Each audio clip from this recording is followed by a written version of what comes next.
Good afternoon. This is Adam Small with Agent Sauce, and this is the Real Estate Marketing Podcast. With me today, Doug Carr from DK New Media. Hello, sir. And Austin Day. Hey, how's it going? Otherwise known as Intern Austin. How you guys doing today? Fantastic. Not too bad. Great. So one of the things I want to talk about today was podcasting for real estate agents, right? So, you know, kind of talk about the technology behind it, as well as maybe some tips on some topics and how to even get it distributed. So, sound good? I'm ready. All right.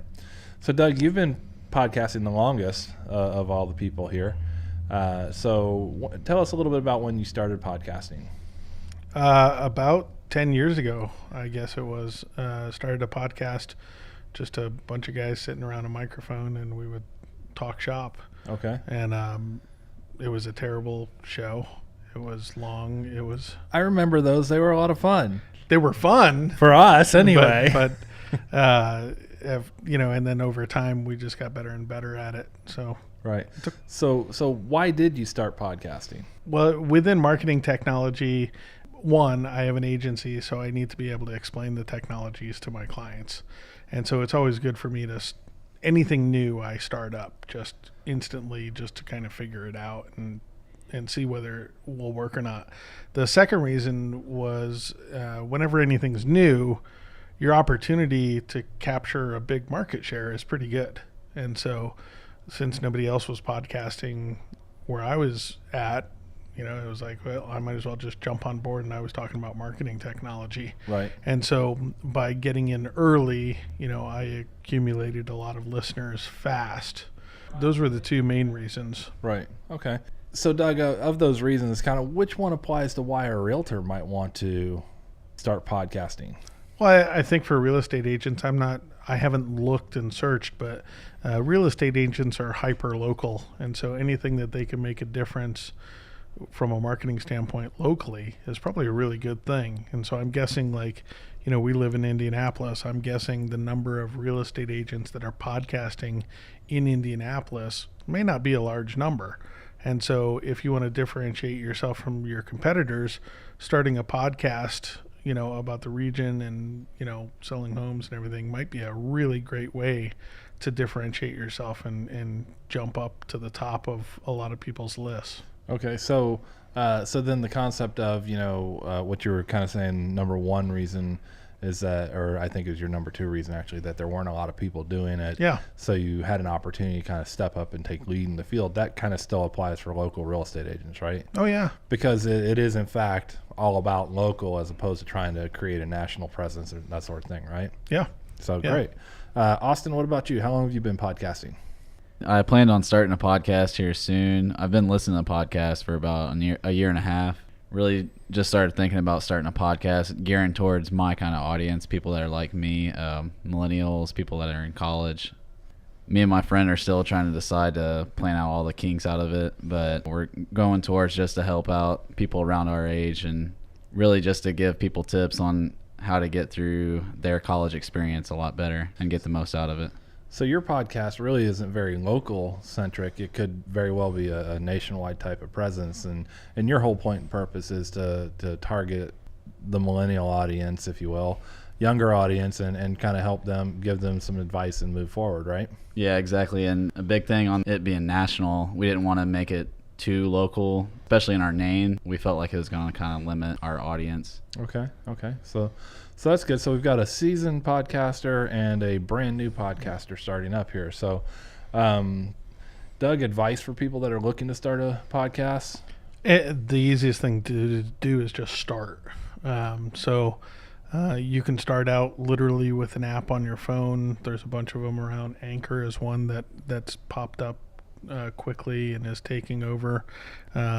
Real estate agents are on the road all the time. I think most of them drive pretty nice cars, so they've probably got a good sound system and mic system that's connected to their phone.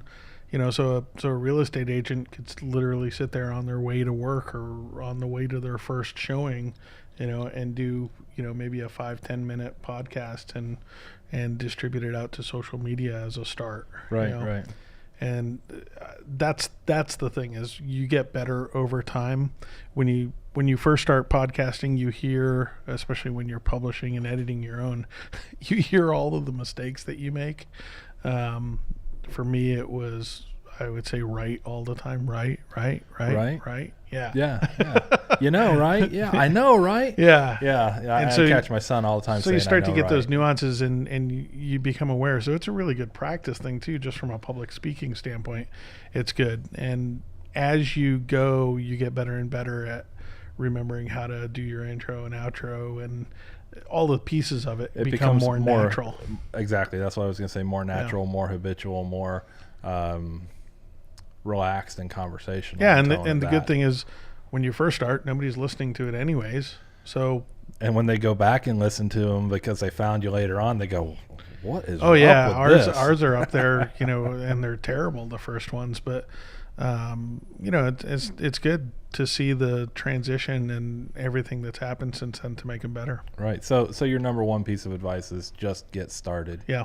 Right. That's And good. nowadays, for someone literally on your smartphone, you have no excuse. Right. It's entirely possible. And that actually kind of leads into the next thing I was going to ask about, which was the technology. It can be pretty daunting, especially as I sit here and look around at the studio here in DK New Media. You've got this massive 16 input device over there, and it turns on by talking to the Amazon Echo and hooked up to computers and all that stuff. But really and truly, you don't need, the top of the line microphones and equipment and all that. Not anymore. So to get started from a technology perspective, like you said, you can literally use your phone. Yeah, right? we have a portable setup.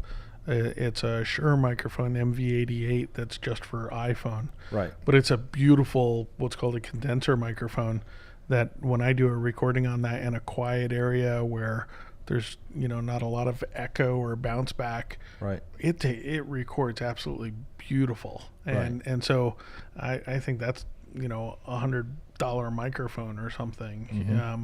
Now the reason why we have this get up here is obviously we have guests that come in.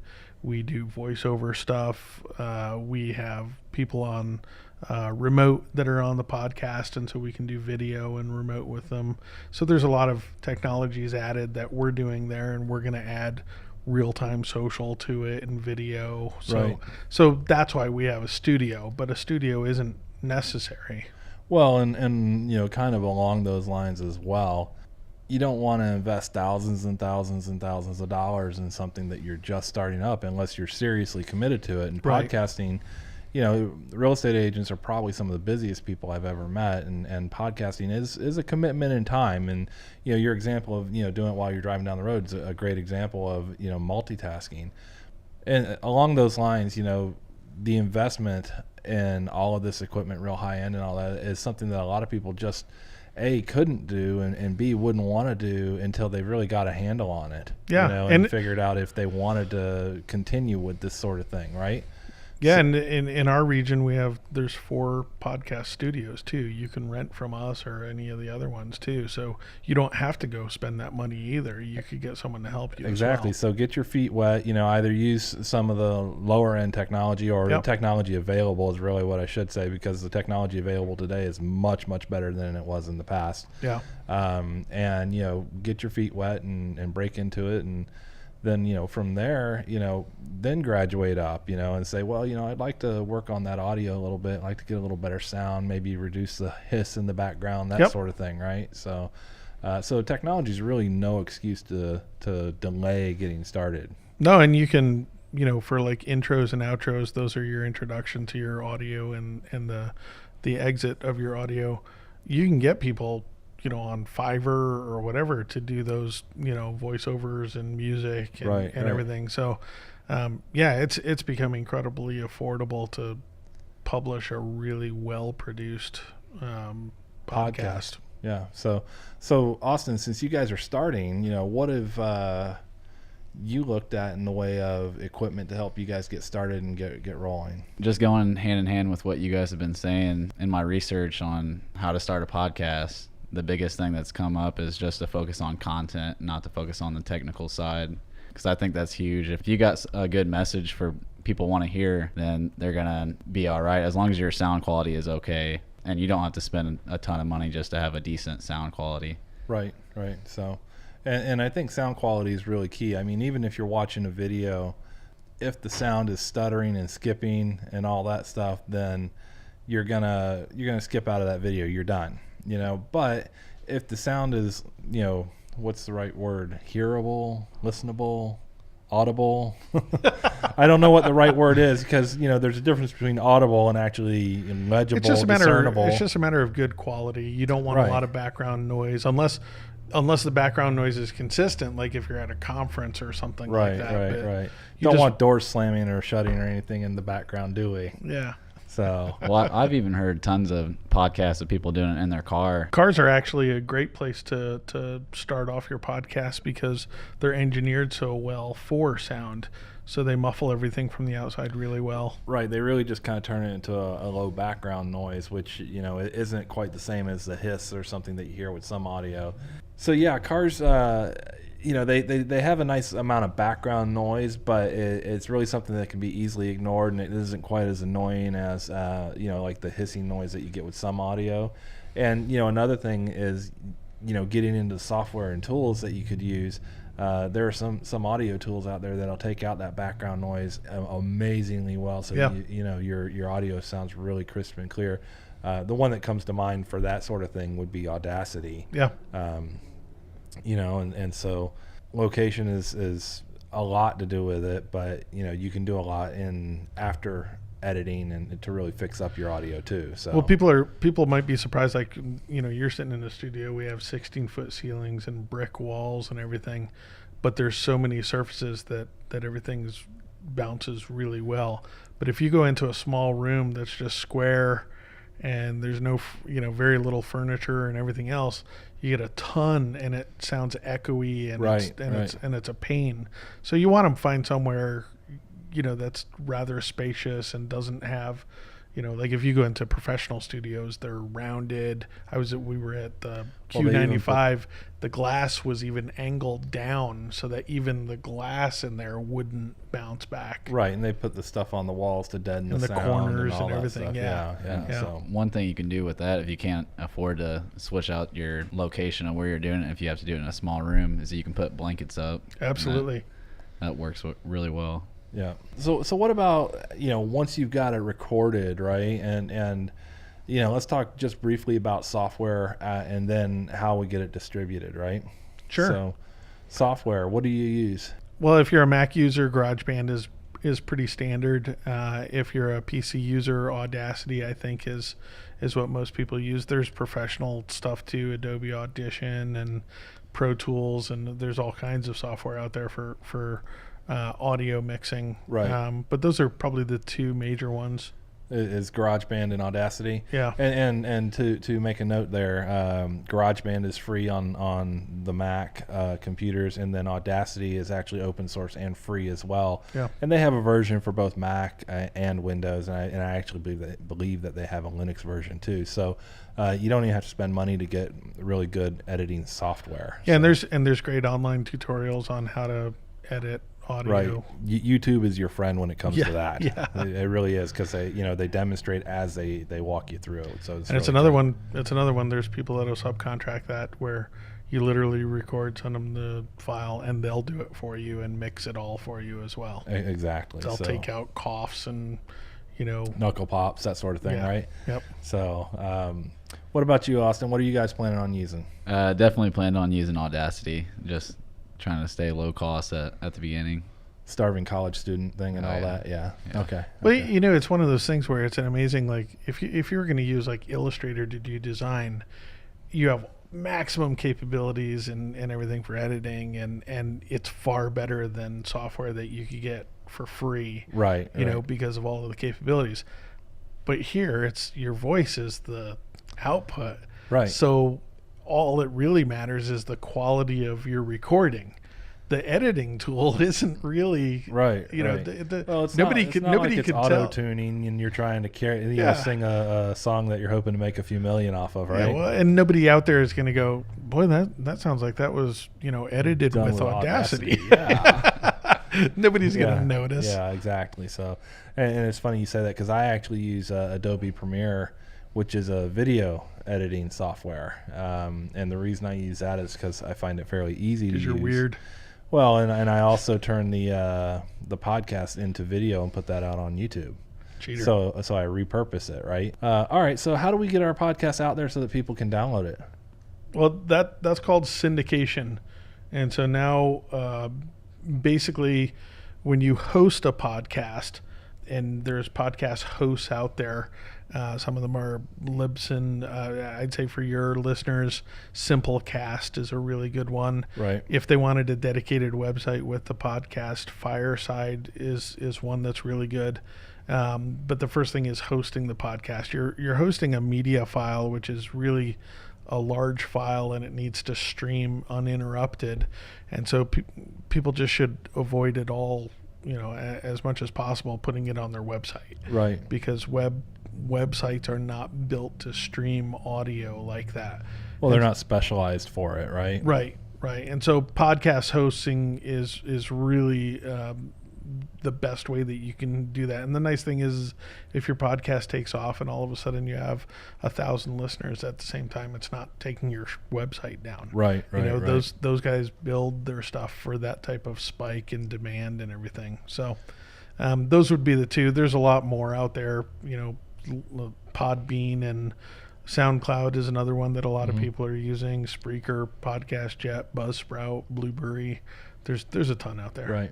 So once you've got it up on your host, you then have to register with the various directories out there, like iTunes. You definitely and want Google to. Play. Yeah. You don't have to necessarily, but you want to, because what's going to happen is that's where people go to find podcasts, and that's where you're going to find listeners. Right. Otherwise, it's the only listeners you're going to have are people that are visiting your site. Exactly. Yeah. You know, so we launched a podcast last week, a brand new podcast, and we had about 20 listeners, and then iTunes approved it and put it in their directory, and we went up 300 listeners overnight. Exactly. And so that's people search iTunes and Google Play looking for stuff. So they might look up Indianapolis real estate. Right. Well, you want your podcast to be the, Indianapolis real estate podcast. Right. So, and it's the same as with any other marketing, right? You want to put your marketing where people are going to be looking at it. So, and I would definitely recommend that you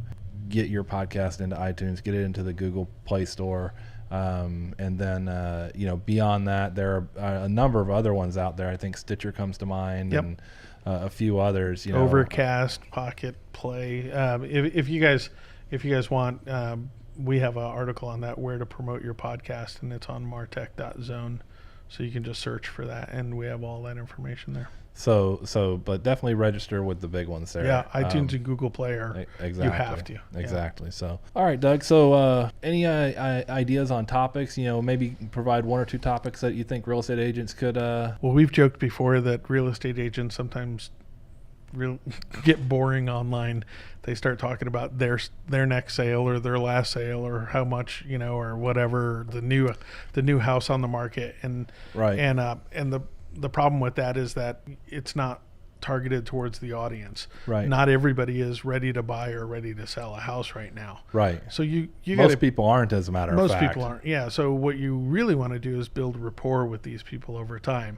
Right. So that when they are ready to buy or sell, that's when they go, I got to call, Christy, because she's an incredible agent and I love her podcast. Right. And so what I would focus on is community. Honestly, if you become a really great source of information for your community, the events, the schools, the things that are going on around you, great restaurants, absolutely, great places to work out, great trails, yeah, to hike, outdoor activities, all that stuff. Yeah, right? And so that's one thing. The other one is you do want to be an authority in your field from a podcasting standpoint. So from a real estate agent standpoint, it might be more about tips and tricks on buying and selling homes, right, information on the market, whether it's good, bad, the other, right. Those would be things that I would, focus on. Because, let's say I think everybody knows, kitchens and bathrooms add value to your More home. so than any other Yeah. rooms, yes. Well, that would be a great topic for a podcast, because whether I'm buying or selling doesn't matter. Right. You know, it's I own a home and I'm thinking about putting an addition on the home. Well, wait, maybe I should upgrade my bathrooms instead. What am I going to run into? That sort of thing, right? Yeah. So, those are two great topics there. Other topics are that I can think of off the top of my head. Maybe even services. People that you work with and why they're great, why you like them. Absolutely. Interview them. Interview them. Realtors, they know a lot of people that do work on homes. They know contractors, they know plumbers, they know, I guess drywall hangers would still fall under that contractor thing, but all these home repair handyman, that sort of thing, people that do all these odd jobs, electricians and stuff. And they build rapport with these guys and work with them on a regular basis. So speaking about them, and interviewing them and talking about what they see, it's not even about promoting or anything like that. It's really just having a good conversation and helping establish you as a resource for, helping somebody in need. Yeah.